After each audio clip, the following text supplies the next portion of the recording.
Hello again. It's David.Rosen from the Rosen team at Douglas Elliman, and today I am joined by Michelle from Interiors by Michelle, who is an interior designer serving clients not only here in the New York City metropolitan area, but also in Jersey. Is that right?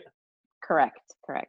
Michelle, before we talk about not only how important interior design is in a world where we don't go outside, just tell me, what was your life like 2 months ago before this all started?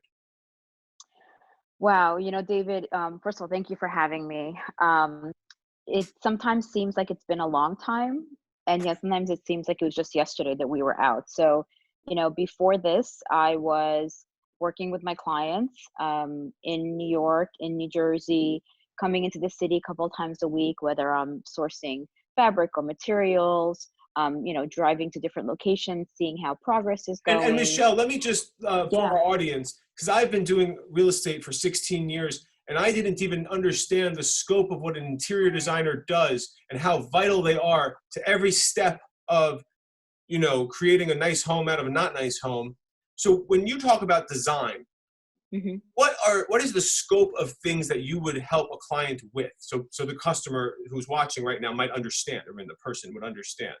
Right. So it can take different forms, right? So I have worked with clients and their architects and their builders from the get-go.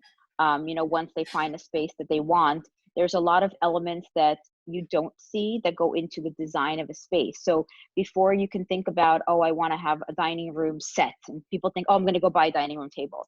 Well, if you're building a home or renovating a home, you have to think about where that table is going to go, the size of the table. Well, what's going to go above that? There's going to be lighting. Let's have some lighting there. So there's a lot of sort of that behind the scenes elements of where are we going to run those lights, working with the electricians, again, working with the architects to put those shells together so that then we can go and find you that wonderful table. And that's called space planning. Okay. I also work with clients that have an existing space. So you have an apartment or you have a house, and you don't have to do everything. You can do a space at a time. So we might think about, okay, here's your living room. Let's think about who's going to live there. Do you have animals? Your budget, things like that. Are we going all custom? Are we going, restoration hardware? Are we going Wayfair? Nothing is off the table for my clients. And I'll point them to the best option for them. So I'm two not months married to ago, anybody. Oh, yeah.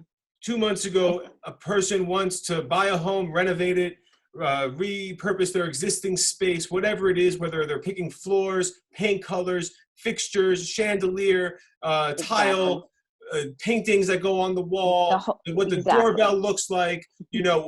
anything that is a choice, you are Yes. a person who helps with that choice and an expert. Exactly. And so it can be helping clients with all of those things that you just mentioned, or it could be helping clients with certain pieces, like they're doing a bathroom and they need help picking tile, or they have, a house, and again, for whatever reason, sometimes people want to do a lot of the work on their own, like they want to pick everything, but they need a little help. They need a little guidance. So I might say, okay, let's think about colors and let's pick some paint colors.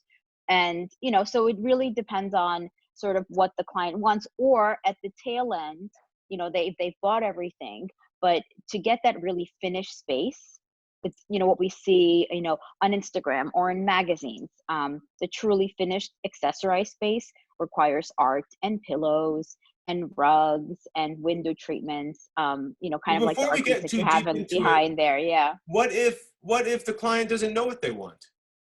Or there's two clients Ah. and they have two opinions, or there's four clients and they have two opinions.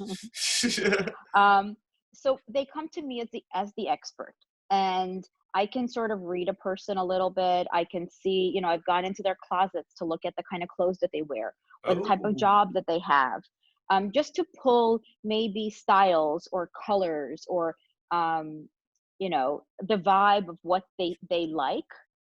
And I'll bring them a couple of things to show them, and I'll give them extremes, right?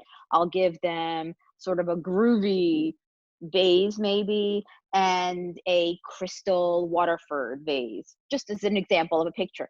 And then we'll say, okay, which do you like, one more or the other? They may not know until they see it. And a lot of times that's what clients, the problem is that something is done and then it's like, oh, I don't like that. Well, you didn't say that. Well, I didn't know.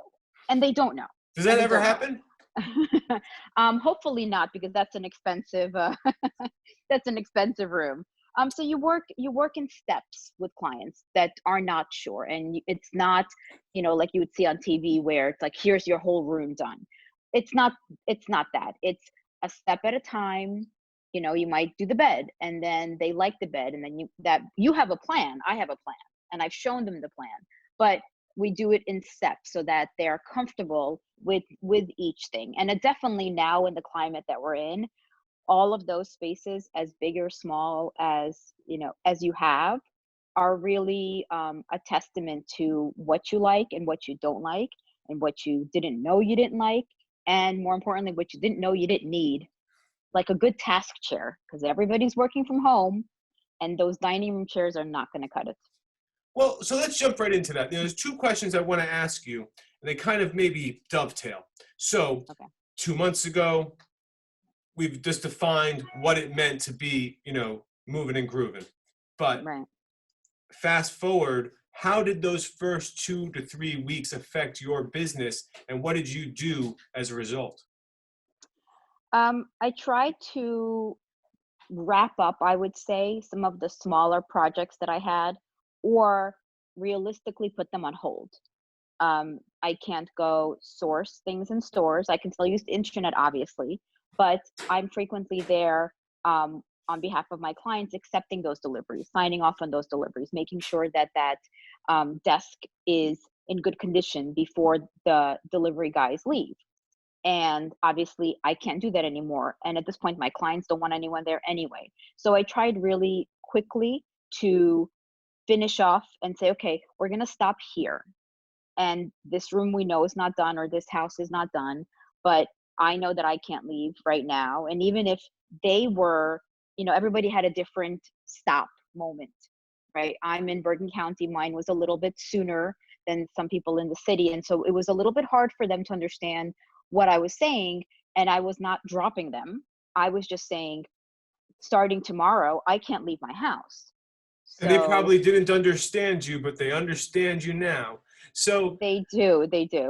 Michelle, we were just talking before we started recording, and Mhm. you were telling me how you've been talking to friends and clients about just doing do-it-yourself little design hacks at your home right now, as a way of, Right. optimizing both your time and space as we Mhm. are, stuck at home. Um, Right. what type of ideas have you been sharing with folks?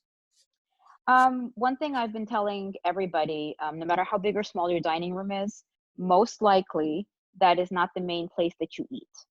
And let's use that space, that table, for something bigger and more fun. So obviously, if you have younger kids, or even middle schoolers, you have to take just one tablecloth, or take a drop cloth, or do something, cover that table up, cover those chairs up, and give them a space to be creative, whether they're girls, or boys, I'm sorry, and they're making bracelets, or they're painting, or they're cutting, or they're, now my girl is like making face masks.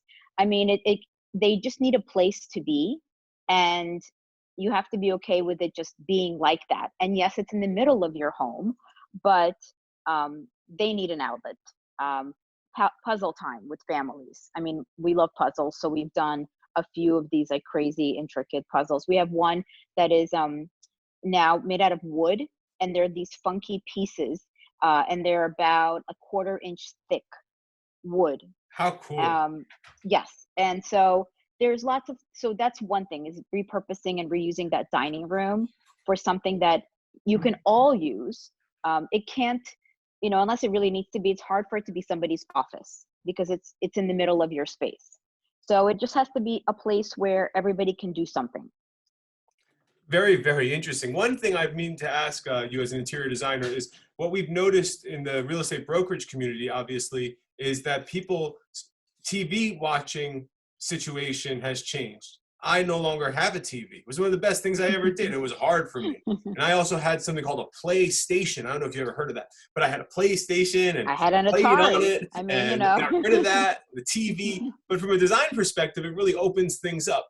Just out of curiosity, I'm imagining that less people than ever have a mounted TV, but do you see, I mean, is that going to be a design trend in the future, or do you think that we'll continuously have designs in living rooms over the next 5 to 10 years that are TV centric, if you will? What I've been seeing a lot with my clients is taking those TVs and turning them into art. So there's a few different companies out there that do this, where either the art comes in front of the TV, or the actual TV is the art and it's like a special screen. And we can talk about brands, but it's not about the brands. It's just about the notion that these services exist, these products exist out there, so that you're not staring at a big black rectangle on your wall, but you're staring at art. You're staring at a photograph. It can be rotating. So if you think about probably like 10, 20 years ago, those little frames that came out where people would like load up their photographs and it would look like a little screen, like a little iPad with photographs. But think of that, but blown up. And the other thing that we're doing now, and I think we're going to continue doing this, is this like whole Zoom with family and friends. So think about using that if you can as a big venue. We did this for Passover. We had a big screen on our dining room table at the end. Oh, And wait, everybody, whoa, hold on. Mind yeah, blown, emoji yes, with the thing. Wait, yeah. so I'm here like so circa February 2020, back in the day, and now you're talking about how do you do interior design for Zoom? Whoa, Yes, well, what does that look like? because we're enjoying seeing each other a lot more. We're enjoying seeing people that we haven't necessarily seen before. There's been a lot of therapists on social media talking about, pick a person in your family or friend that you haven't spoken to in a while. Pick a different one every day and call them. And it might be weird, but the second person, it might not be weird. And they're going to be happy to talk to you, and you're going to be happy to talk to them, and you're going to catch up. So thinking of the TV as a bigger forum, like we've looked at the TVs that are smarter now that we can get online, but now we're not just getting online. Now we're Zooming a lot. My husband wants to plaster a TV on the fridge because we have an island with the fridge. You know how like the fridge is like right in front of you. And so he said, wouldn't it be awesome if that was a screen? Would it be? It would be really awesome. And yes, you're thinking, oh my God, like we're always in the screen, we're always in the AirPods. These things are the most awesome that, because there's multiple people. If you're in a house with more than two people, you're talking, they're talking, we're chatting here, the kids are studying, and it's all at the same time. But yeah, so the TV as more than the TV, as even more than art, but as a, let's not give all of our money to Zoom, but, to Zoom or whatever is going to be better than Zoom. So, Michelle, I don't want to keep you too long, but I just have two more questions for you. Go Number for it. one, how have you, you've gone into it a bit, but how do you help people who talk to you now? What are those conversations looking like? And last but not least, as we, just this building on and ending the thread, what do you think your business will look like in 6 months? So the people that I talk to now, we're looking at what we can order for them to meet their immediate needs.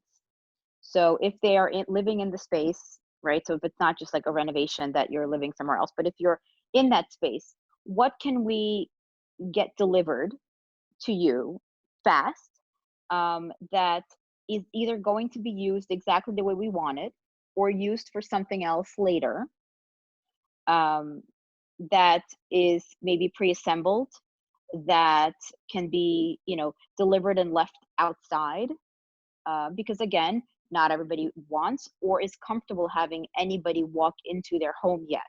That will change, of course, but for right now, that's what's happening. And the second thing is, as I said before we started, I'm sitting in an outdoor chair that I put in my living room that is vintage to my family, circa 1980, upstate New York. because it's fun. And it's this butterfly chair that was like super hot in the 70s.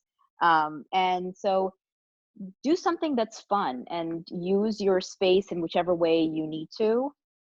Move things around in your house. We've moved, my friends laugh because we just keep moving things because, like, why not? Like, you want that to be your living room today, make that be your living room today. Well, I just have to ask you one more question before I let you go, Michelle. Why do you think people don't move things around?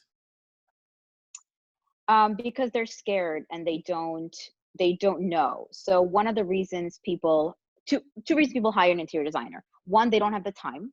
So they have style, they have taste, they just don't have the time. They outsource, right? And the second thing is they just don't know.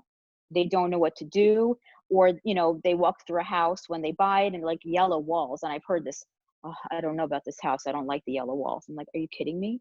Kids about these yellow walls. We're going to paint them. We're going to put wallpaper. Exactly. These walls may not even be here later. So, and then, sorry, going back to your previous question of how my business is going to look. I think it's going to look fine because everybody is still going to need design spaces more so than ever before, because they've been sitting in these rooms and sleeping in these beds and using these bathrooms, and they're not all awesome. Or you had a sofa and it's awesome and pretty and lovely, but it doesn't suit the needs of your family. And you realize that, oh, the three of us or the four of us are just not comfortable on it. And it was fine once in a while, but it is not serving us in the future, and we want to make a change. So I think business is going to be booming. I think you're right. I won't bore everyone with the market data, but the big picture, I think, is exactly what you just said. People are stuck at home, and they're going to have to either move their homes or move things around in their homes. Michelle, Definitely. I couldn't be more grateful for your time today, and I know that people need more than ever a little bit of fun in their lives. And what more fun? And I can tell you personally, what you see behind me is a living room that was interior designed by our in-house specialist, who is not the person who's talking to you right now.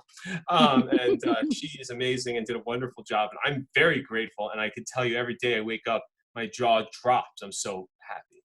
So everyone should be so lucky to have a professional interior designer. And if you aren't ready for professional, you can just play with it yourself. Why be afraid, right?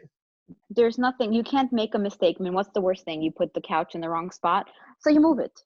I mean, you just move it. But for all those that do need help, I am here. And where can they find you?